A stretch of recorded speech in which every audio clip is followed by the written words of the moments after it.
Welcome to The Cleaning, a podcast about Apple TV show Silo. My name is Catfish, and with me, as always, is someone who offered to drug the kids. It's Bubba. Catfish, we have so much feedback, a big episode to talk about. Let's roll. Okay, let's do it. This is Season 3, Episode 6, The Drive. Billings and Hank stumble on a new mystery. Blah, blah, blah. Daniel and Helen receive a surprising proposition. Not the one Daniel was hoping for. On the pod, we've got our rankings of the episode. We ask, best job in the silo? We do an episode breakdown, a judicial debate, deeply dumb Catfish community questions, silo slam, silo speculation, and we'll ask, is it a date? And we have got lots of feedback. Now, if you're listening to the audio podcast, we'll have a deep dive book versus show. But on YouTube, it's going to be a separate video. Bubba, let's get right to it. We got a lot to talk about tonight. So before we go into our ratings, we always say, we don't care what we think. We care what the listeners think. That's right. Bubba, let's finally put our money where our mouth is. And let's read some ratings from listeners before we get to ours. Catfish, Wayne Rogers wrote us after this episode. Wayne wrote, 2 very good episodes in a row. That makes the $12.99 a month fee to Apple TV finally worth it. Finally. Giving this episode 6, 9 out of 10. Lots of new plot twists and character development. It felt like in this episode, many of the characters finally matured into adults and stop being whiny, self-centered kids. Wayne loved it. Yes, and at James V said, we got 2 episodes trapped in a self-driving car. Anthony almost got banished to supply. Episode 6 was another snooze fest. Oh, no. Again with, it wasn't a date. And Jim Rodney, a great listener, said, oh boy, well, this one was again difficult for me to get through. Pairing after pairing of 2 character conversations with characters I don't care about. Then it hit me. I don't think I like any of the characters on the show very much at all. Whoa. So those are extremes. You know, that is, I really love this episode, 9 out of 10. And that is, I don't like any of the characters. Well, someone just finally emailed Apple, thanks for finally making this worth it. And the other 2 were like, how do I cancel my subscription? So, Bubba, where do you fall on the spectrum of worth it to cancel my subscription? Catfish, I love your framing it like this because listeners, normally we give a rating and then explain why we gave the rating to the episode. Yes, absolutely. I'm going to go the other way because I want the listeners to tell me what rating I got to. Where the storylines ended up at the end of episode 6, I loved where they ended up. Juliette trying to save the kids in Solo in Silo 817. The algorithm secretly planning to kill Lucas and Patrick Kennedy. Love it. Camille, after so many episodes of threatening to do it, no the kidding. vitamin D in the water supply. Billings and Hanks come across very odd, puzzling pieces in their mystery they're trying to solve. Daniel and Helen finally get to someone who can give them some answers. So I love that ending. That's all stuff that happened at the end. Right. And then at the beginning, all our heroes are in Walker's workshop. And I think, oh, this is great. Our heroes are going to work together to solve some issues and to fight this oppressive system. And then all the stuff in the middle happened. And I was frustrated for most of it. There are little moments of, like, Daniel and Helen do have one kind of cute moment in the minivan, but the rest of the episode frustrated me. I'm going to talk about 2 specific moments here at the top, and then I'll get to the kind of, as we discuss the episode, I'll go into more detail. But Billings is trying to solve a murder with somebody everybody loves, Deputy Hanks. He goes to the character Mark, the character who's in the wheelchair, who, works down at kind of machine shop, grading stuff, right? Billings like, hey, can you help me? Mark goes on this tangent about how this friend of his that we as an audience don't know died in the rebellion and how he's upset and he's going to rip Billings a new one, even though Hank, who theoretically everybody loves, and this Mark guy loves, is right there. And we spend 2 minutes of Mark complaining about all the terrible things. And then at the end of the 2 minutes, Mark is like, okay, Billings, you want this? Let me tell you, it's this. Oh my God. So then Billings goes to Knox and he's like, hey, Knox, we need help with a murder. Knox repeats the exact same step. He's like, oh, What about this person that the audience doesn't know or care about? My dad. I'm going to start screaming and yelling at you, Billings, for absolutely no reason to drag out this story. At the end of the episode, Shirley's like, you probably should talk to Billings to help solve the murder.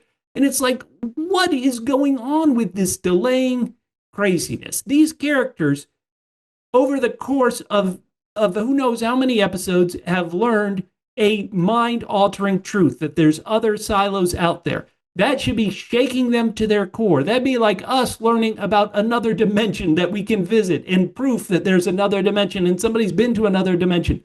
Juliette has come back and given them all this information, and still most of the characters we love about are in very frustrating storylines. So do I celebrate the beginning and it ended in a great spot, or do I rate it based on the middleness? I am going to let the listeners pick. Go down in the comments and tell me what my rating of this episode is, because we had that listener feedback where it was extreme. I loved the ending. I just hated how the show got there. So I'm not even going to give it a rating. Catfish, what is your rating out of 10? Whoa, Bubba, sorry. Bubba, don't worry about it. I'm going to go off too. I gave it generously 7 out of 10, what I like to call quadruple A's. Quadruple A's? Yes, that is a-hole algorithm / assuring algorithm. Let me just go through the things that I loved in this episode. I loved Jules finally interacting with the algorithm. Yes. And I was digging the Martha Bernard buddy comedy. Yeah. That is great. The therapy session with the algorithm was hilarious. He's essentially like, take some me time, LOL. And you know what, Bubba? I think, when they say, you're doing the wrong job, I don't know. It feels like the algorithm's job is to be running the silo, but it feels like what he really wants to do is be a therapist. He's really good. It reminded me of the first time that in the 50s when people were interacting with AIs and they really thought there was a person there, because the machine would feed back questions to them and just give them rote BS. And people were like, wow, this person's really listening to me, even though it's a computer. So that's the fun stuff. Now the rest. Okay. What I like to call double C's. Double C's? Yeah, the couples conversations in this show killed me. Oh, the wow. stuff between Helen and Daniel killed me. Knox and Shirley's both scenes killed me. We spent an entire first scene, by the way, with Knox and Shirley that was entirely pointless.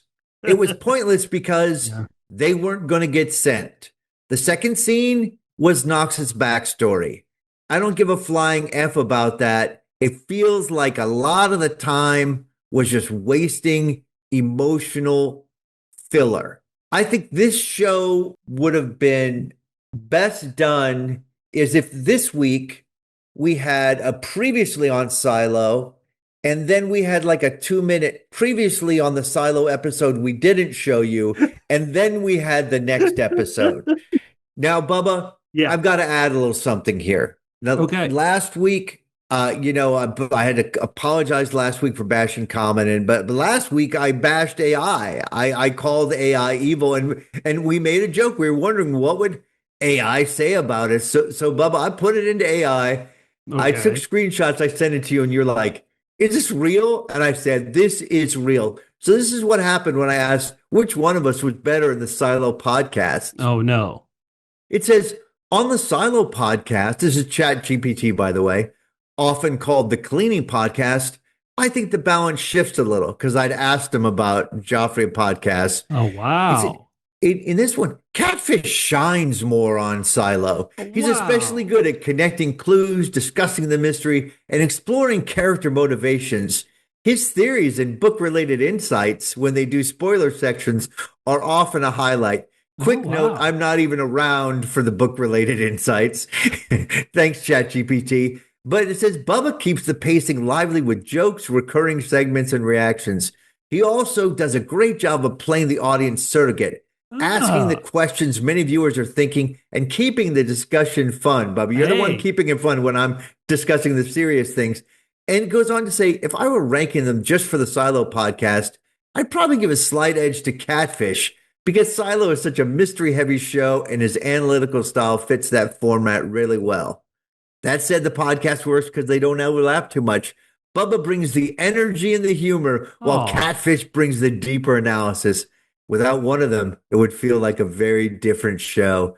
So, Bubba, yeah. obviously, I need to make another apology this week to the awesome and very intelligent AI, Bubba. All right. So, as we Wow. always say, who cares what we think? Yeah. Who cares what the AI thinks unless it's complimentary? So we want you to give us the feedback, give us YouTube comments, give us feedback on Instagram and Blue Sky and even horrible Twitter. Do it on Threads on, we are only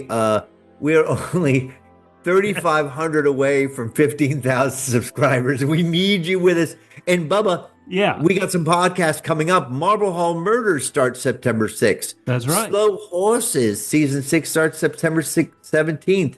Only Murders in the Buildings. Is it coming this fall? Babylon Berlin is in 2027. And Bubba, I think of particular note to anyone who's listening to the Silo podcast, who's watching Silo, a Yeah. sci-fi show on Apple TV. We've got another one coming in 2027. We've got a Neuromancer series coming Wow. up with the very hot Callum Turner. So we're going to do a podcast on that, Bubba, because Sure. why not? Yeah. Why not? Now, both you and I were relatively tough on this episode. We We were. talked about the positives, but we almost obsessed over the negative. Listeners, we want you to put us in our place and tell us the positives. And to show that we're really not that down on it, we're going to make a new game. Like we have been playing okay. better in the silo or better in our real world of. Yeah, I love that real game. world. It's my favorite game. Oh my God, you've made the exact same joke 25 friggin' times, Catfish. You always come up with some ridiculous reason why it's better to live in the oppressive silo. So I thought, I don't know.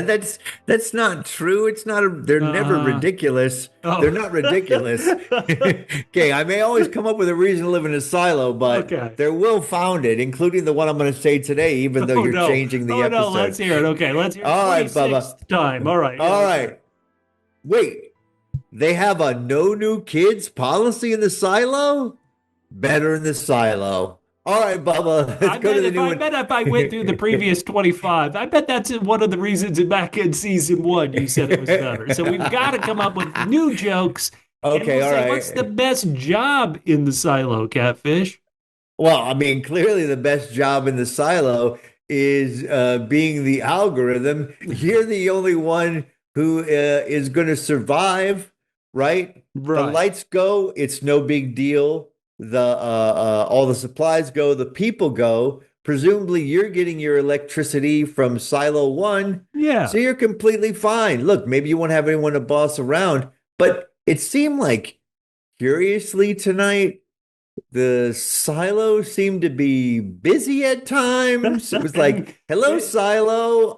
Hold, please. Hold. Right. It needs more RAM. It's like, what? I got to Yeah. What? So something weird is happening with the silo, Bubba. But I still say, no matter what, the only one not affected by vitamin D plus in the silo is the algorithm, Bubba. What's the best job in the silo for you? What does everybody want? Everybody wants spies, right? It's like, hey, watch my husband for his own safety. That's what Camille says to one of her spies. Hank and Billings, they go, show us the cameras. We want to see where everybody is. I want to be the spy who has to watch the pulley system where people ride up and down on this wing. It's like you don't have to go anywhere. You can just sit right there. In this episode, Juliette starts in the down deep, goes all the way back up to IT, comes all the way back down to the down deep, then all the way back up to IT again. And I'm thinking, if I'm a spy, I'll just wait right here. Like literally everybody has to go here, unless, of course, they're the evil woman who uses the tunnel through the mines from supply down to the mines. Otherwise, I can just sit on my butt and get paid to be a silo spy. That's the best job for me in this episode 6. Wow, Bubba. All right. So you chose a job where you can just sit on your ass. All right, I like it. I mean, many jobs are dangerous in the silo, but I think you just had to pull an answer out of your butt because clearly I had the right answer there. Right. No, the algorithm does have a great job. It's like somebody comes in and they ask you something, and you can just say, I will not engage. Yeah. Well, let's get to that. Let's start in Silo 18. All And right, let's do it. Camille and Juliette, would you call this cat and mouse? Or would you call this chess? Like they're both trying to play against each other. Camille in this episode even says, hey, she's playing at something, talking about Juliette. They are opposite forces. You would think Right. they can't immediately strike out on the other. Juliette can't strike out on Camille or the algorithm because of the safeguard procedure. Camille, because the silo really does, as Juliette kind of played, hey, I've got these crazy followers. Anything happens to me, this place will break up into a rebellion again. So this is a cold war between them, and it's pretty good. And I think when you were talking about episode positives, I didn't mention this, but I absolutely agree. Juliette talking to the algorithm is brilliant. And in the algorithm with its, I joked it needs more RAM. One of the first interactions between Juliette and the algorithm, she's like, hey, I want to go get those Silo 17 kids and bring them here. You do it, I'll take the memory drugs. And guess what? I'll even allow you to give the kids the memory drugs so nobody can do it. Wow. Did you like, Yeah. once again, when do I like Juliette? I like when she's active and working for the betterment of everybody. And seeing that is great. The only thing about this storyline is that you like it when someone's sort of getting over on someone, Oh, true. but Okay. you know that neither one of them, nobody is buying what the other person is selling. So it's sort of just like someone's going to have to pull something at the last second or something because see, again, it's like I don't feel like it's chess. It's basically like saying, I've got the three of diamonds, and the other person goes, I've got the three of diamonds, right? They both Oh, know that wow. there's lying going on both sides. So it's less exciting than it could be if we thought that someone was actually pulling the wool over someone's eyes. That is a great analogy. I still think it's pretty good. You're right. It's not a 10 out of 10, but it is a pretty good, the way I describe it, the Cold War, the slow moving chess game against each other. Now, you've already mentioned it. Did you like when the algorithm became better health that helps people with the struggles they're going through? I mean, Camille comes in and she doesn't have anybody to talk to. She's burning from the inside, as Bernard described it previous week. And the algorithm, it probably has to do this a lot. It has to tell people, listen, this is for the good, chill out. This is some great insight. You're not really interested in an answer. You're looking for an argument. I will not engage. Wow. Now, Right. a And then, therapist would never say that. Whoa. well, I mean, I guess if you're trying to argue with a therapist, the therapist might say, look, you're Okay. not mad at me. All right. Okay. You're mad at other things. And I love it when it says, I know all this craziness is going on, but you need some me time. You need some me time, Camille. You just need a little hot tea, get Right. everyone out of the You just got to house, maybe reflect. Yeah. soak in a bath, Oh, just chill, some whatever. bath bombs too. Oh, heck yeah. Heck yeah. That sense of failure is the result of being emotionally exhausted. The algorithm, it can read people. It can read people better than. Do you think if you brought Robert in, he's not allowed in this room anymore, but do you think if you brought both Sims in that they could be better off as a married couple? This is crazy, but kind of. Absolutely. Absolutely. I mean, this should be, look, he doesn't have to be the algorithm, but there should be a therapy office where Yeah. part of the Yeah. algorithm is like, this is some therapy we have. You know what? I agree. This is crazy. Do you want to get to, I guess, the last attempts at chess pieces? Juliette, she does want to rescue the kids. Once again, that's what we love. She wants to rescue Jimmy slash Solo and the kids. But her move is also, she does have an ulterior motive. I want to send engineers, smart people like Knox and Shirley because they'll be able to go read the blueprints and figure out exactly where the safeguard pipe comes into IT. The algorithm, if it's thinking that far in advance, we don't get to tell it. The algorithm is almost saying either Knox and Shirley are too valuable, or we can't let Juliette have exactly what she wants. Offer up two other people, Lucas Well, and Patrick Kennedy. I mean, maybe the algorithm makes up this number that the silo's got I think if Knox and oh God, Shirley. Shirley, thank you. If Knox and Shirley heard that they were 34% responsible for the success of the silo, I think they'd ask for a raise. Heck yeah. I mean, that's a high More credits. percentage. High percentage. What do you think if Anthony Sims, aka Sims Jr., went into the algorithm and said, "What percentage am I?" And he goes, The algorithm's like, I told you to take that money when no one was looking. Right? Imagine if the algorithm was in charge of the whole black market, right? Oh, yes, yes. I mean, listen, it makes sense, right? When you have a society, there does need to be sort of a little release valve. So yeah, the algorithm's running the black market for The sure. algorithm sends a message. Glenda Harwood, you're really broken up about losing your boyfriend. How about steal some grow lights? Make some profit. Listeners, we've turned a bit silly, as we are wont to do, but Absolutely. yeah, this is the show seemingly can't kill at this point Juliette. They killed a lot of people at the very beginning of season one. Juliette's been with us since season one. The algorithm can't kill her. Can the algorithm kill the characters Patrick, Kennedy, and Lucas? They're going out next episode, theoretically. Can the algorithm kill them? And once again, Juliette can't do anything as long as the safeguard is an option.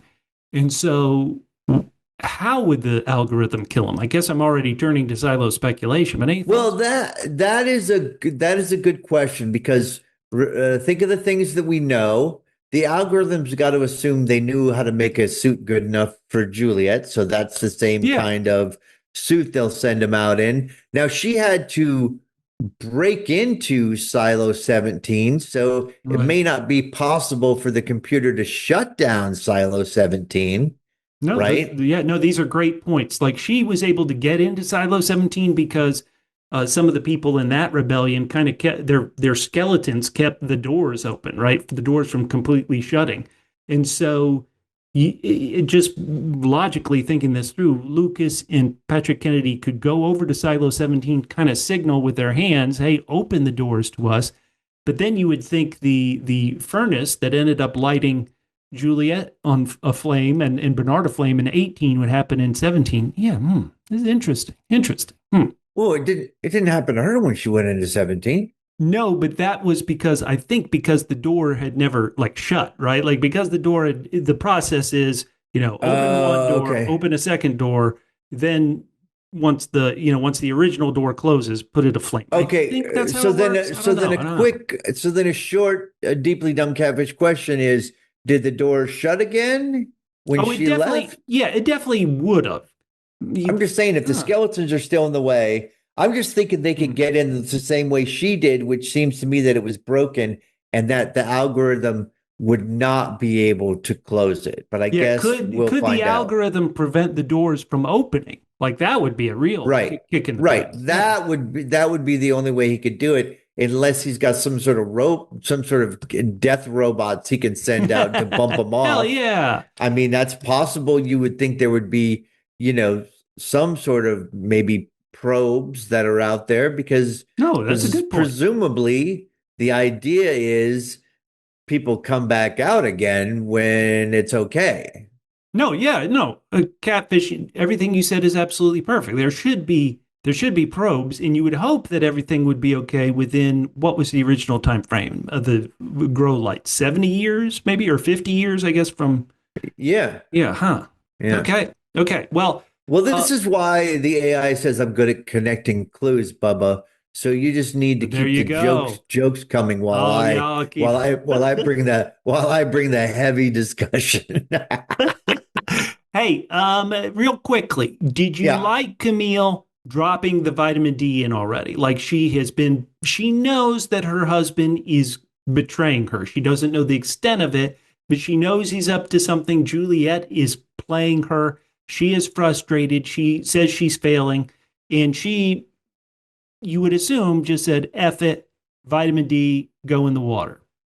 Is that a Can I say smart that move I'm for her? only that the for the most reason I was happy with it was when I saw it coming up more stairs. I thought, when the hell is it ever going to get in the system? Is it okay that I'm happy just because they've been threatening it for so long and now we finally have it? Yeah, yeah, yeah. That's Now, my answer. now, let me say, I've already seen people online speculating that when Camille told those guys, and when you dump it in, make sure you don't turn on the osmosis filtration system.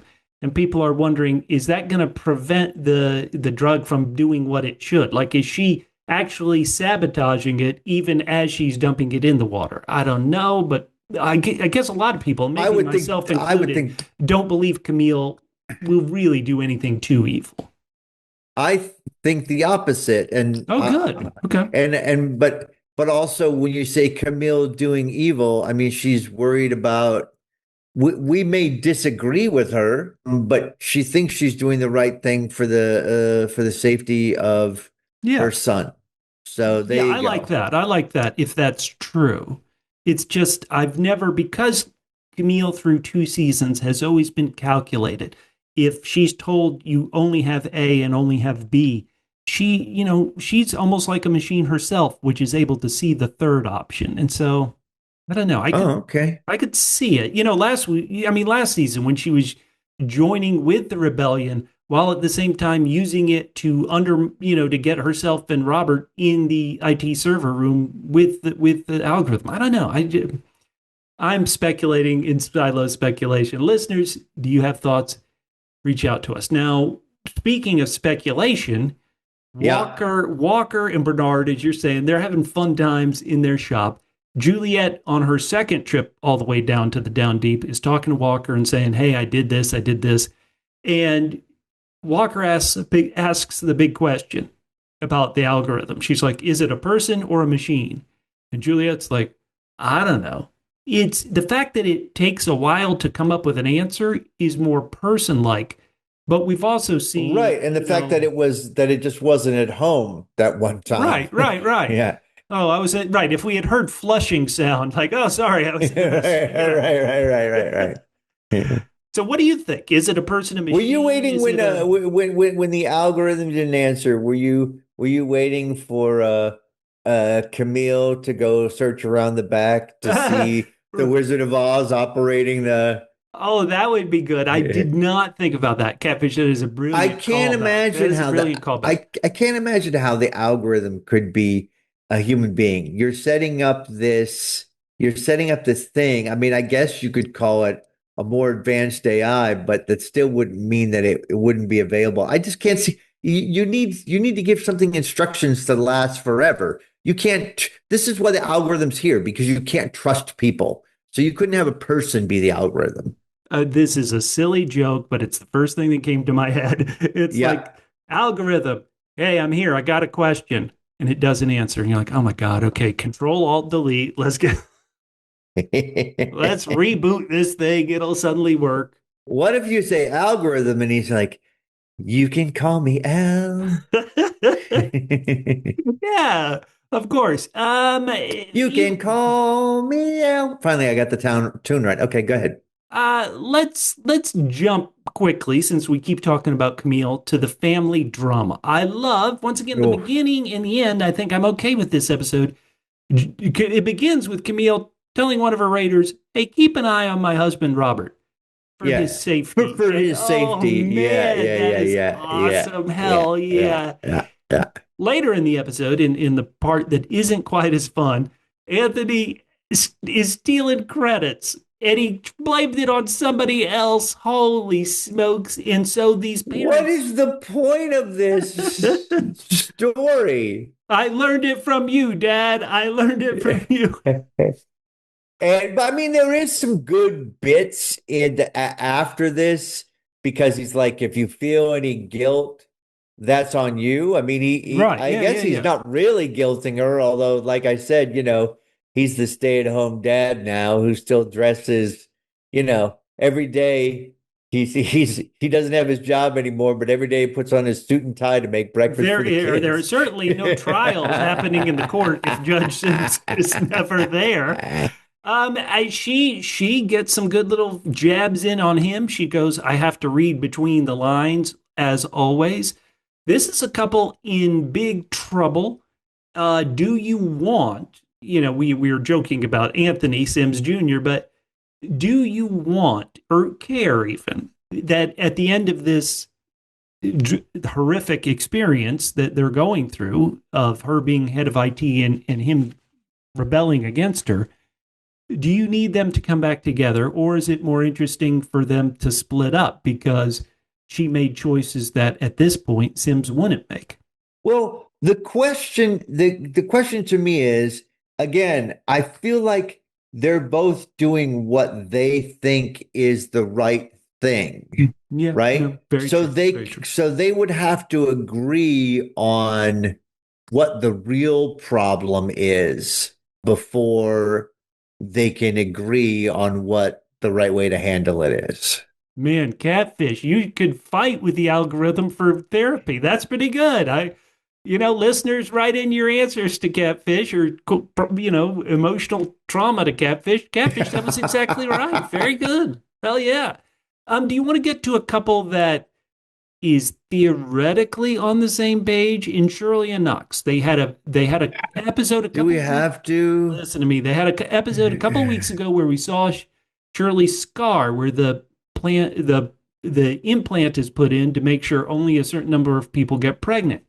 I think they were now in hindsight, it appears they were showing us that scar because it seems like she and Knox have decided, hey, let's have a baby. And so you were asking what is the point of them debating whether they're going to go to Silo 17 or not? The point was really, because it certainly wasn't about that. The point was to let the audience know these two are going to be parents. And did you like the I don't even know how to describe it.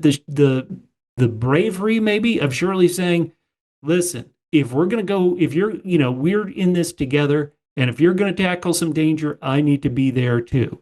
Yeah, I mean, I don't like, it's a little, it feels like it's a little late to be adding stuff about. I feel like I know enough about these people and I don't need to waste any more time hearing about them. But I only have one deeply dumb catfish question, and it's about this scene. Okay, So I'm well, not going to let's really hold say off. Hold anything off. All more right. about it. Yeah. All right, well, then let's get to a storyline that you have in previous podcasts been very tough on, and that's the Orla Kent in the critical supply in critical condition mystery. I've already expressed my frustration on the first steps of this process of Billings Okay. asks one guy, somebody yells at him for reasons. He asks Knox, Knox gets upset for reasons. Do you have any thoughts about that, or do you want to get to what they learn? I mean, yeah, no one seems to have any respect for the sheriff. No. But also, Mark's like, I'll give you some information. If I was Mark, I wouldn't believe the sheriff anyway, especially after you trashed him that much. Oh my But God. It was that's fine. trash. That's fine. I mean, the thing I liked best about this scene was it provided for the majority, if not all, of the silo slams I have recorded for this episode. Okay, all So right, that's why I okay. liked the Mark Hank and Billings scene. Okay, Yeah, so the one thing I'll say is it yeah. drove me crazy, but if these scenes are to set up later, Billings just completely losing it. Like he did get ripped a new one from Mark. Mark was saying, "Oh, and by the way, in addition to you being terrible, your wife is an outsider who's going to get us all killed." Somehow Billings kept it together then. Then he goes to see Knox, and Knox rips him a new one. And so if like 2 episodes from now, For all no this good reason. But then we get right the for no good sad reason. That's true. later, but then we get the sad later on scene where Knox explains oh God. Okay, sorry. But if this is setting up Billings really being, exploding. In a lot of ways, I would understand it. This is a guy who just last season kind of is a recovering person from the syndrome. And now he's got way more stress than anybody should have. I didn't like these scenes, but if it's setting up something, maybe I can understand it. I wrote in the show notes, I was like, can someone please be helpful? He's investigating a murder. Come on, for the love of God. Well, I mean, this whole Orla Kent storyline, which, the big upshot of it is, and as Silo Ren turns it around on him, he's like, I think Billings says, "Oh, we can find out, who did the murder, who's doing the stealing," and Silo Ren's like, "And if we find out who did the stealing, we can find out who did the murder." Thank you, Silo Ren, for putting the focus back on it. The only reason this storyline could be important is if some point somebody in power, Camille, Jules, Sims, the algorithm finds out, so that they're going to have to make different choices than the choices they're all planning to make now. Love it. So Glenda Harwood, the mean kind of gruff head miner, Ed Harwood's daughter. We discovered that there must be some sort of passageway from supply down to the mines. How did we learn it? Because Billings and Silo Ren, aka Deputy Hank, see on the video footage that she gets from one level of the silo to another preposterously quick. We see her walking into the mines. We later see her, we saw her walking, I think, into the mines, and then we see her in supply.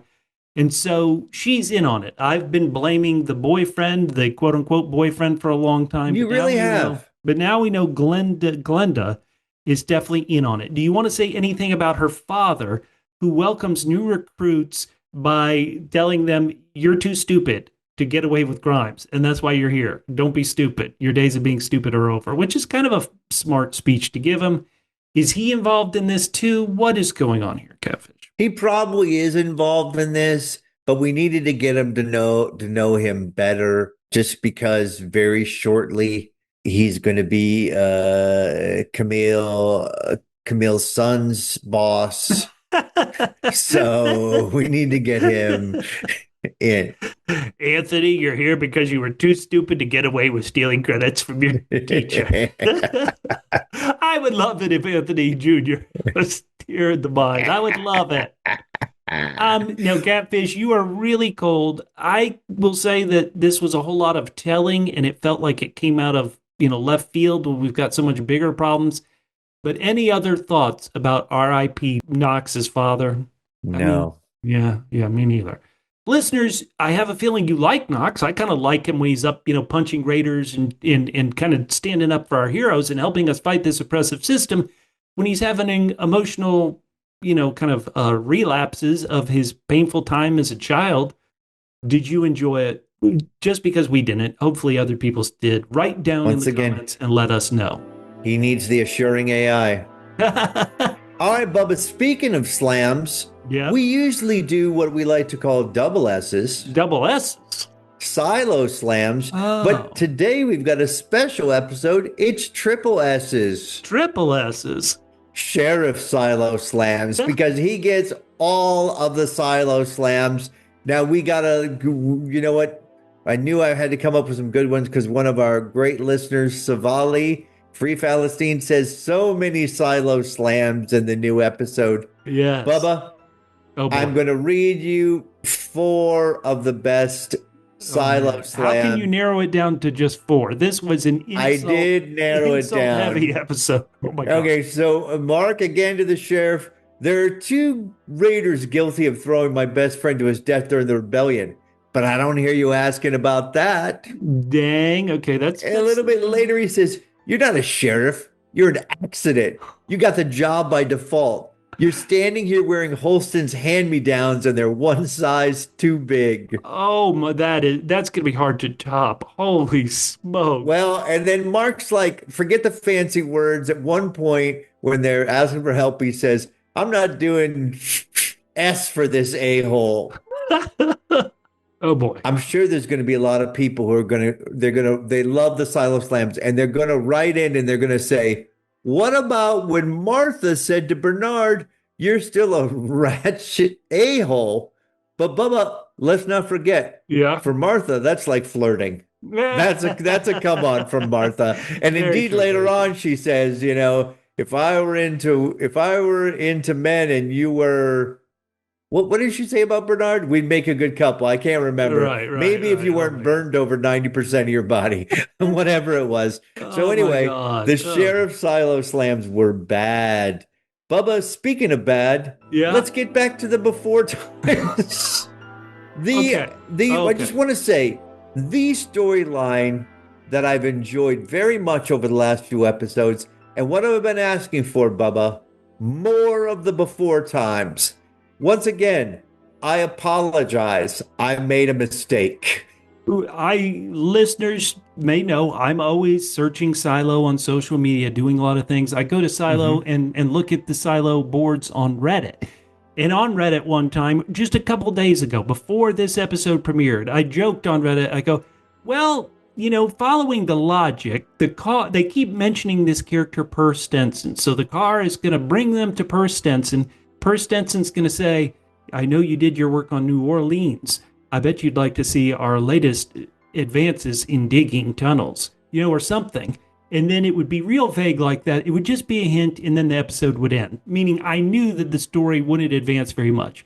And then when this episode did exactly that, but didn't even bother to get to Per Stenson, who they keep talking about, I was like, this was a whole episode of nothing between Helen and Daniel. I do love one of the moments when they're smiling at each other and laughing, and I do see some chemistry in that brief moment. The Yeah. rest of this storyline was really, really tough. Oh my God, really tough. And I think one of the things that makes it harder is we saw Charlotte's plane crash in the first episode. To Yeah. me, as just watching it, it looked like they flew into that cloud that shouldn't have been a cloud. And then there was like oily substances right on their Yep. planes, and then they blew up. But when they listen to the recording, and then when they're in the car, they're like, this is just like what happened to Charlotte's squadron. And I'm like, no, it's not. Charlotte's squadron flew into a crowd. Their plane started either coming apart or getting oily, and then they all died. But they keep saying no. Charlotte's planes were overtaken, and Daniel even asks Helen. He's like, "You think someone in Iran is driving this?" And so it just doesn't connect. Do you connect with the Pez? The fact that I that mean, the Pez is, pretty much we've been following it since the beginning, so that's slightly interesting. But once again, Bubba, and I'll say it here because we pretty much covered the whole storyline, is that this would have been a great if they'd recap this episode.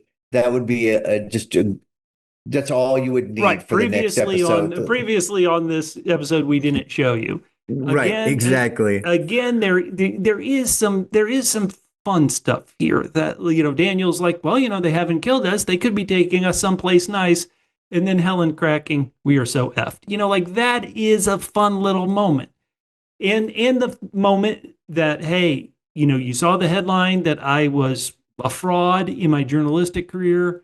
I did do it to protect a source. Your sister Charlotte is a source. Here I'm proving I protect my sources. So obviously, Daniel, you should like me because I would protect your sister. Like there are things in it that you're like, oh, okay, that kind of works. But I think he probably already likes her too much for her concern.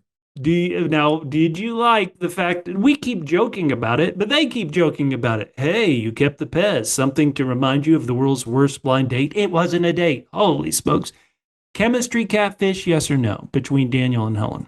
Yes, we're finally starting to develop some chemistry, even though I like the actor here, but I don't find him very dynamic at all. In fact, when she said eventually people are going to miss you, I Yeah. thought he was going to say, who's going to miss me? I'm just a nobody in the House of Representatives. I'm just a milquetoast representative who's boring on the stump. I mean, the character's not that interesting to me. And again, I like the actor. I How about just don't this? find the character interesting. Do you find the situation, hey, we're in a car which is being somehow driven remotely, interesting? Do you find it interesting when cops show up and suddenly Joe Biden is in the car with them? What is this malarkey? Come on. I mean, I did like the fact that they were like, okay, let's try different sitting positions in this car. Yeah. And Okay. Daniel's like, look, here's what I'm going to do. I'm just going to sit in the well of the front driver's seat and try to mess with things. And then they're in the Yeah. back. They're all over. I'm surprised they didn't go in the trunk a little bit. They're just like, oh, this car's nice and roomy. Let's just check it all out. Oh, wow. Okay. So it ends with a character we haven't seen since the very first episode of season 3. The Hmm. car has brought them to Senator Thurman, who, if somehow you don't remember this, and it's easy to because she's only been in one episode, Daniel is a congressman from the great state of Georgia. Senator Thurman is a senator from the great state of Georgia. She has theoretically used some sort of technology to bring them to her, and she asks them, how'd you like to help save the world? Is that a fun cliffhanger? I think I'm glad that they're Yes, with someone who might absolutely. provide some answers. All this stuff is really exciting for next week. Okay. There's no doubt I'm looking forward to next week. And I'm hoping that Daniel gets back his Georgia University football bulldog mascot costume again. Okay, so once again, listeners, we've been tough on this episode. We're going to go through a whole bunch of your feedback, but if you enjoyed this episode, we want to hear from you. If you had the same troubles we did or different troubles we haven't mentioned, you are the third voice on this podcast, and we're going to do something fun where we do double S Catfish, Double S. silo speculation, and it's entirely listener driven. You ready? I love it. This is even better. So we've got a bunch of feedback on the missing critical supplies, and I'm going to read you all this feedback, and then after I read it, let's talk it through. So Leonard says he suspects the stolen light bulbs are being used to light up the mines, and somebody's trying to reach another silo. A great listener, LSN, said, I speculate the critical supply isn't actually critical. And just like the electricity, if the generator ever went down, IT's electricity would always be up. If critical supply ever gets low, Silo 1 would just restock it. Just Smile said, I know, pretty good, huh? Just Smile said, I think the guy from the mines and his daughter are squirreling away the supplies in hopes that they become extremely valuable at some point. Brad Davis said, I think people from another silo are taking the supplies. That's also what Ella Fieldy Pop said. Web Squirrel said, Eater, one of the kids from Silo 17, has stolen all the light bulbs. Are we sure it's not Sims's kid now? They're in it together. Elaine of Shalott said, I was thinking when you cut off the food and poison the food, and someone decided that, hey, we've got to create our own independent food supply because the algorithm and stuff can poison your water and your food. Just Give Me the Truth is our final bit. Said, I was hoping Orla was going to be a permanent character. You guys always said you didn't connect with the character. Just Give Me the Truth said, I liked her and was sorry to see her end. I appreciate upstart women. So, Catfish, any comments on these great listener speculations about the missing critical supplies? Wow, it is so nice to hear that someone liked Orla. This is justice for Orla since we've been bashing her. These are all great ideas about what's happening with the silo. I would be the most excited for silo on silo crime. Yeah. I don't think it's going to happen because that would mean that they could use other people to solve their problems if they catch them. And that's not going to be the case. I think they need to solve their own problems here in the silo. What do you think? That was where my brain first went, is who would need a bunch of grow lights? The only possible person who could need one is another silo, which is running low themselves or headed destruction themselves. That said, it does seem odd that the algorithm, which is saying, hey, any silo to silo talk or connection, and we run the safeguard, how could another silo get around it? I guess maybe if Ed Harwood is helping him somehow, that's how. All right, well, Bubba, let's talk about the before times. Yeah, okay, sure. We've got some speculation from great listener Caro Yoso, who says, I think the government set Daniel up to find the advertising for the van that they wanted to choose, knowing they'd already infected it with that goo that Charlotte encountered on her sortie. Let me say that could work. This show, more than once, stretches I didn't even know how to say Credulity. credulity. Thank you. And so I guess they could. I mean, let's be honest. They know everything. You know, Daniel and Helen go to the Pentagon to talk to his buddy Sam. The Joe Biden lookalike is there. They get in this car. The car is brought right to where the Joe Biden lookalike is. So whoever this is, yeah, I agree that they control everything and they can do whatever they want. And certainly at a certain point, it does have to tie back to the goo that Charlotte flew into 100%. What about Now, you? Bubba, let me read this. Okay. I want to just move on. This algorithm speculation. This is exciting from 123 JW, who speculates that the AI voice talking with Camille is Daniel. Whoa. Meaning that like he's the voice of Siri, I guess is what they're saying. I think it's more like, let's assume it's like some sort of artificial intelligence and he's the one that seeded it. Right? So it's Sure, like yeah. it's something it's more scientific than that. It's like, when people are like, okay, we can upload your brain to software. And so it might actually be like uploaded digital Daniel. I like that, especially how Daniel's story ended with the senator saying, "How would you like to help? How would you like to help save the world?" You lending yourself to oversee future populations, I could see it. And the voice of the algorithm, to me, it almost changes constantly. So I think there could be times it sounds like Daniel, and then there are other times where it's like, I don't know if that sounds like Daniel. Do you think it sounds like him? Like, are they not only using his brain to power the algorithm, or did they actually AI his voice too, Catfish? They could have AI'd his voice, but I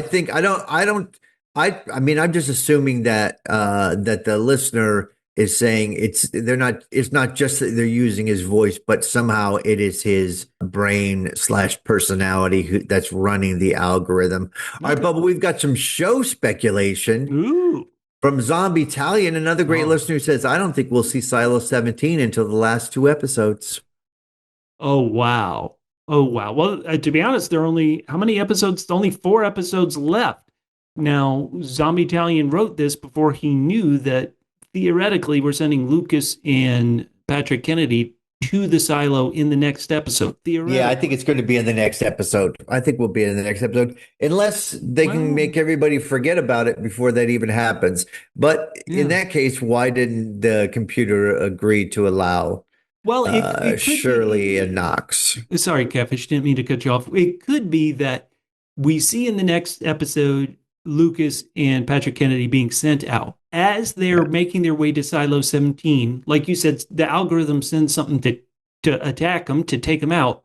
And then it's like a cliffhanger. And then we don't actually see Jimmy in Silo 17 It could be until that. the next episode where maybe they come out to rescue Lucas and Patrick The, Kennedy. the problem here again, and I'm going to say it again just because they keep refusing to tell us, is how different the drugs used from Daniel's sister are from the vitamin D plus. What exactly happens with the vitamin D plus?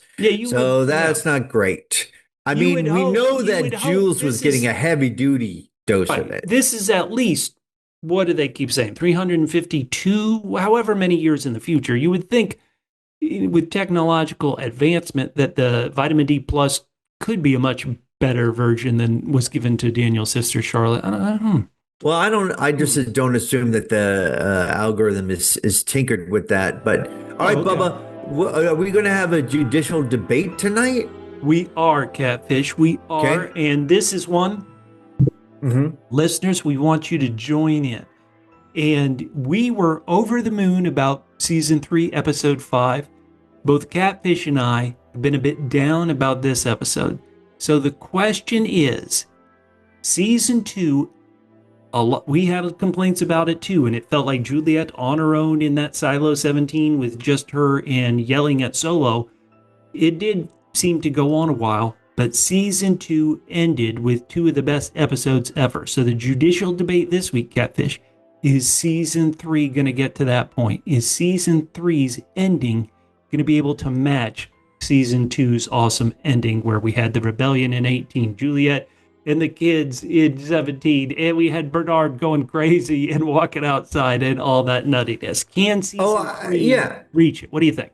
I think we'll get to the fireworks. I think just the problem with this episode was they didn't have enough story for this episode. This is the only episode I've really been down on. I mean, but the first you were very one, tough on the first one, yeah. Well, that was because I thought the amnesia thing really bummed me out. So I think in general this season's been excellent, and so I have faith it's gonna be strong. Now, it's gonna have a strong ending. What about you? Do you think the fireworks factory is gonna go off? That's what you live for, the fireworks factory. When you watch the trailers, and at this point, I would encourage people not to watch the trailers, but if you watch the trailers, there are a lot of scenes that we have not seen yet. And those are the scenes that you would think the fireworks factory is going to happen in. Okay. And so I think it can get there. I think it can be even higher. And when people reach out on social media and on YouTube, I've been telling everybody, I think this can have an awesome ending. It's just weird that this episode happened and it felt like a misstep. So we'll see. I think so. I suspect so, but we'll see. Yeah, I just think that maybe they could have, this is what happens. We got 10 episodes. Maybe if they had 9, it would have been fabulous. Now, Bubba, now it is time for the double D's, triple Q's. Double D, triple Q's? Yeah, the deeply dumb catfish community questions. We got one from Zombie Italian, Bubba. Oh, great. Hey. It's my deeply dumb catfish questions. Why are you not on Discord? You guys should get on Discord. A lot of people have channels. I got to be honest with you, Zombie Italian. Bubba sends me all the time. We get strange people who offer to sponsor our show. Yeah, say it. But then we got a couple of good ones recently, and I'm like, yes, let's go get that money. But you know what? What? Bubba does this just from the love of his heart. He doesn't want to make any more money like I do. I'd like to have some extra money, but he refuses. He refuses commercials. Don't ask me why. He likes to work extra for free. Do you think that one was real? Hold on. If you're going to throw me under the bus, do you think that one from Evian Water was real? Why can't you just find out? There was another one that had to do with some Apple something. Just reply back. Just reply back and find out. Okay, all right. Look, you've already given them free advertisements. Don't give the milk away for free. All right. I only have one deeply dumb catfish question today. Okay, sure. And you folks said it earlier, and I didn't say anything then. How are we only finding out now that Shirley is pregnant? How was she allowed to get pregnant? Why is the information thrown up all of a sudden here? It seems like she's more, it's not just that we only saw recently they took it out, but obviously she's past a certain point. They know she's pregnant. And when did this happen? Did they take out the chip during the rebellion? Like what's going on here? Hold on. Remember that it has been 3 months. So Juliette came back and they've been drugging her for 3 months. So in that 3 months, when Shirley said, okay, I'm going to stop liking my friend because she doesn't remember me, she's like, what are we going to do today, Knox? And he's like, let's have a kid. Or maybe, once again, this show is really focused on Juliette. Who's to say that after the rebellion, they didn't decide, let's have a kid, and just the story has been focused on other things and haven't shown us. Right? Well, I just feel like it came out of nowhere specifically for this scene. All right, Bubba, let's get to the listener's favorite part now. Oh no. Called Is it a date where you mention something that happens and I say whether it's a date or not, Bubba? So let's go through it. So this is Daniel and Helen specific because they're always Yeah, the ones absolutely. asking. So absolutely. is it a date when someone touches your hand just not for romantic feelings, but they want to put a Band-Aid on it where you have a terrible cut? Is that like a sign that you're on a date? It's not a date, Bubba. Oh, man, you hate romance. Where's the love? Why not? Well, because they're just helping you out because you're excessively bleeding. They're not trying to stroke you. It's a safe touch. Listen, every time I've gone to the hospital, it's been an incredible date.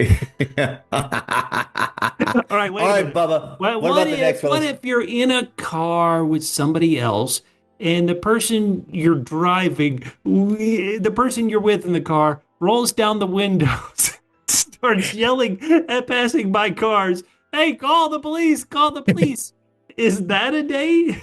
that is not a date, Bubba. That is not a date. That's you maybe should stop and let them out because they're clearly in distress and I don't know. All right, all right, Bubba. That reminds me of prom for some. yeah, absolutely. All right, Bubba. Last question. Last question. Now, are you? Okay. I'm not sure you're giving right answers. What if you're on a ride with a beautiful person that you're attracted to, and you end up getting a police escort to a fancy hangar where there's a expensive private plane?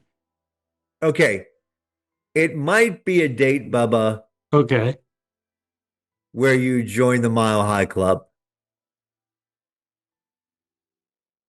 All right. As we hear the stunned silence of Bubba, let's go back to our listener feedback. Bubba, Please. Our friend from the DVR podcast, Heath Centazzo at Heath Actor says, "Gotta say, I'm enjoying the flashback stuff more than what's going on in the silo. But pretty good season so far, way better than season 2. Our other friend at the DVR podcast network, Axel Foley, said, after episode 5, the series Silo is getting there. It was a positive step forward. Go all. Teach Common a lesson. He can't screw with you.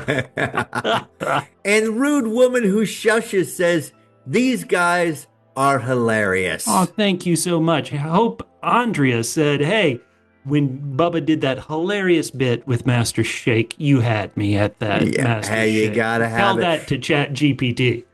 Now, you tell him, ask Jeeves, who says, if you want to expand your audience so your channel will grow, authenticity is the key. People want to hear real conversation, not bits.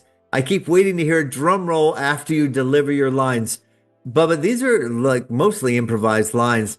But if could in post you add drum rolls after what we do? After the funny one, so there'd be like one podcast. But well, ask Jeeves, I will just say this. We know there are a lot of people podcasting about shows. Yeah. We have our own very distinct sense of humor, which I can understand if it doesn't roll with you. But, we'd still like to have you along. Look, if you listen 100%. to a real serious podcast, come on for some giggles.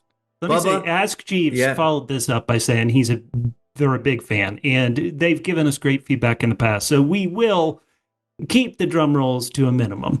But okay. I say that, and we may be entering... Not the bad jokes, right. just the actual drum rolls. We may be entering a drum roll section, Catfish, because ever since your horrific common acting joke a couple episodes ago, and he's been better since then. Like yes, he has. Joke, yes, he has. I inspired him. 6. I inspired him. We keep getting feedback, and oh my goodness, here we go. Get ready. Maybe get the drum roll ready. Arosa said the main complaint I've seen about Common is his plain acting, but wow, in episode 5, he hasn't been showing a little emotion, and it helped fool Camille and the algorithm. From now on, I say that Sims is stoic. Boo. Right. They agree with me, but at Jennifer _Elliott says Common was so inept in the other episodes that doing a decent job in this one seems to be a revelation. That's relativity. Reenie6, a great listener, said Common is learning on the job. He has become so much better. I worry Sims might not be around much longer, though. Sims is too good. I hope I'm wrong. Wow, people have turned around on Rob Sims. Heck yeah. Sure, they have. Just like Nick Blood, who said, I like him a lot in Wick 2. I think his acting in the show is beyond wooden. Oh I can no. hardly Oh tolerate it. no. Okay, Ronald Bolton. Oh no. Gives Common's acting 5 out of 10. No, he gives the episode. Oh, okay. Yeah, okay. Let me start over. Ronald Bolton gives episode 5 10 out of 10. He loved it. Use EUCAs. The EUCA. Excellent, uncommon, common acting. Wow. Common's best acting in the most important episode to date. Common was good from beginning to end. I'm loving season 3 finally. Thank you, Ronald. Conrad Conrado. Yep. It says, I'm happy for a Common. I like the actor in the show. Even some people wrote he's the weakest. I never saw it that way. Robert Sims, MVP for sure. Bulletproof wrote, Sims to me was always an effective henchman who had brains and brawn, but a relatively flat personality. The show obviously did this intentionally. Over the seasons, they've shown us a ruthless, emotionless, loyal operator who never questioned his orders, regardless how morally ambiguous or evil they were. Now, here he is. Sims is a father who will do anything to save his relationship with Sims Jr., betraying his wife and everything he once stood for in the process. So, yeah, I think Robert Sims is a great character. Hell yeah. All right, and we've got Camille Sims feedback on episode 5. Okay. Jay Buford 04 said a prediction after tonight. So that was before episode 6. Yeah. Camille is trapped, not evil. I don't think she actually wants to do what the AI is pushing her toward. Okay. But if she does go full villain, I think she uncaps the pipe if the rebels get to it and kills the silo. Ooh, I really like this show. Whoa, that is a horrific idea for the Silo residents, but that would make great TV. More episode 5 feedback. Geo Ninja said the episode was fun. Katrina said episode 5 was the best episode to date. Hopefully this gets Silo back on track. And Shirley says, yes, the show is getting better finally. Very different from the books, but it was a great episode. I, too, deserve to be shamed, Catfish. The murder mystery was not insulting. But who's stealing from critical supplies? Trist081 said episode 5 was the best episode of the show so far, as if you don't count season finales. Now, Trist mentions they are a book reader. I get the issues with the pace so far, but unlike some book readers, I'm enjoying not knowing everything that's coming and being able to participate in some of the speculation. Ooh, good to hear. And KZPM says a TV show shouldn't be this good, man. 10 out of 10. 1D Forever said, I enjoyed episode 5. It was a lot of fun. Hopefully this will make things closer to the books. And please, no more Justice for George. There you go. Okay. Travel by Christina Haney says, so I love the Silo books. The changes in the show annoy me a little bit, but honestly, I still like the show. Compare that with The Wheel of Time, which I love the books and hated the show. Oh, thank you for that, Christina. Awesome Tech Guy gave the episode the same rating you did, Catfish. He gave the episode 9.5 out of 10. Episode 5 was the best episode of the season so far. And Uncle Vegetable says, episode 5 was another amazing banger, and I hope this show is how it continues through the season. It's just keeping me attached so much. I thought it was too slow before, but no, if it's this pace, then I'm happy with it. Trader Boy said, oh no, after wasting 5 hours when they could have brought the memory back the moment she first saw a relic. Oh, so Trader Boy, I guess, is happy that she has her memory, but is still not forgiving the show with the memory amnesia trope. Mr. Will Guitar says, Double P, can I ask your opinions or let me know if I missed something regarding the Double B? Wait, Double B? Well, Bernard Breakdown, of course. Aww. Am I right that finding out about the fact the whole silo could just be killed at any time drove him over the edge and made him want to go out and clean? If so, why exactly would he be surprised? I think, Will Guitar, this is a great point. What the show is telling us is that Bernard was head of IT for a super long time. Never once knew about the safeguard procedure where Silo 1 could just kill everybody. And that kind of pushed him past the point. He's like, enough of this. I lost Judge Meadows, who I care about so much. Screw it. I'm going outside. Where Camille has known the second she became head of IT that there's this issue. So you're not wrong. And it feels weird that Camille knows forever. Bernard was head of IT for decades and didn't know. That's what the show is trying to have us say. Damien Leo gave us this feedback. They wrote, if somehow the heroes do successfully stop the safeguard, what's stopping the algorithm from releasing the poison when they go inside another silo? So say they leave this one and go to 17. Why not just release the poison there? Well, They can it did control cap it 17? right, Yeah. and they capped it in 17. The algorithms see everything that's on the cameras, especially if they use the tunnel down at the bottom of the silo where there was another voice seemingly that was going to snitch on everyone. Does that mean in another silo, a head of IT can just not report bad stuff to the voice? Yeah, that's a good point. I guess if some cameras are out, how would the algorithm know something that's happened on level 92? Damien ends up by writing, then they can just do whatever they want inside their own silo and invent things. Well, you have to be a good liar to fool the algorithm, Damien. Yeah, and the other thing, I know this is a weird part to put in this section. I probably should have brought it up earlier, but I just thought of it is if the silo's whole purpose is to keep people alive, why would they just bump everybody off? Why is that even a possibility?